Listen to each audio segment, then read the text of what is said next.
Okay, here we are, chapter 7.2, right triangle trigonometry. We are on page 6 of the notes.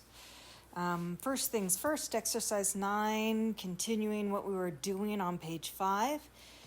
Trig function is always equal to the cofunction of its complement. So 9a, let's find the complement.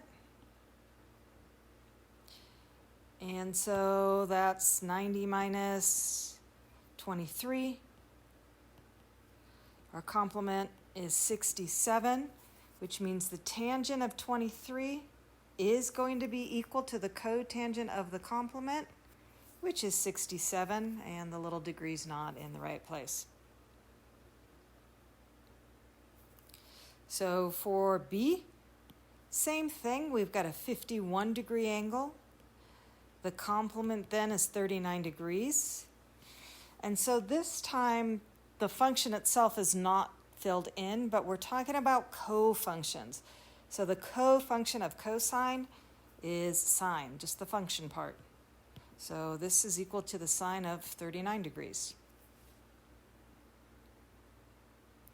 C looks more complicated than it is.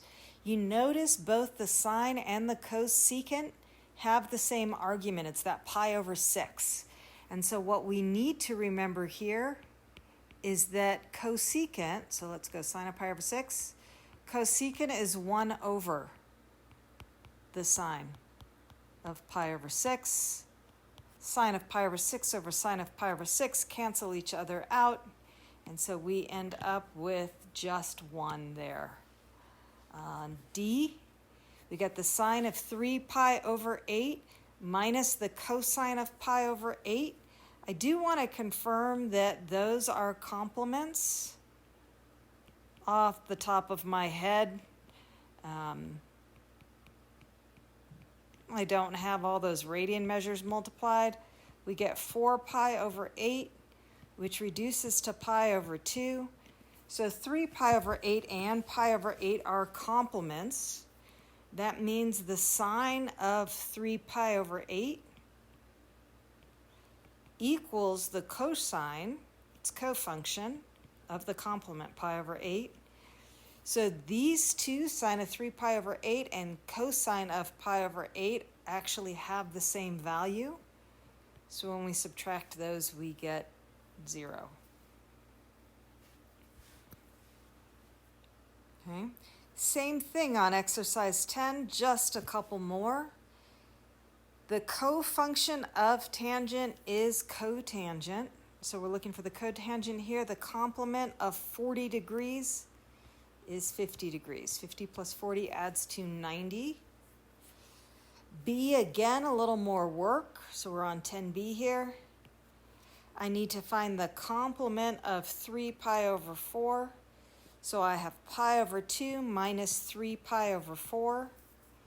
We need to get that common denominator so that we can subtract these. That gives me a 4 pi over 4. Back that up. Gives me a 2 pi over 4 minus 3 pi over 4. Notice that when we subtract those, we get a negative pi over 4. Sometimes that happens.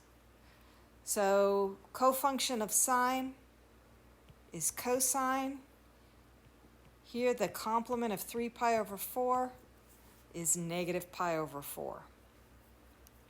Same thing on 10C, just randomly changing colors, no big deal. We got 90 minus 105.6. We get a negative 15.6 degree angle. So we have cosecant, the cofunction is secant, negative 15.6 degrees. Last one, 10D, 2 pi over 9, that's definitely less than pi over 2. So I got a pi over 2 minus 2 pi over 9, and I'm going to make some of you crazy and just randomly change back to the blue. Times 9 times 9 times 2 times 2. We get 9 pi over 18 minus 4 pi over 18. So the complement is 5 pi over 18. Secant, the cofunction then is cosecant. We got the cosecant of 5 pi over 18. So now the bottom part of this is not meant to be super intimidating. These are our function identities. Please don't overthink this. If the angles are complementary,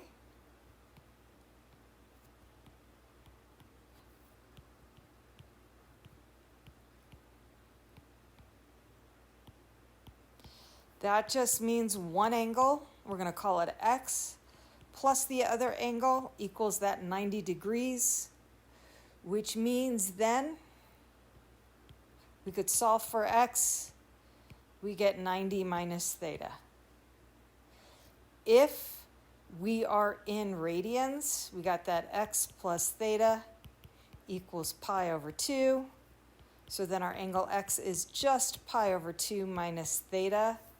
Because that's all that we've got going on here in the arguments.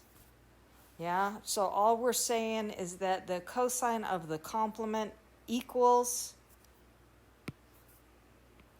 the sine of the angle. And the same thing over here, if we've got it written in radians, cosine of the complement equals the sine of the original angle.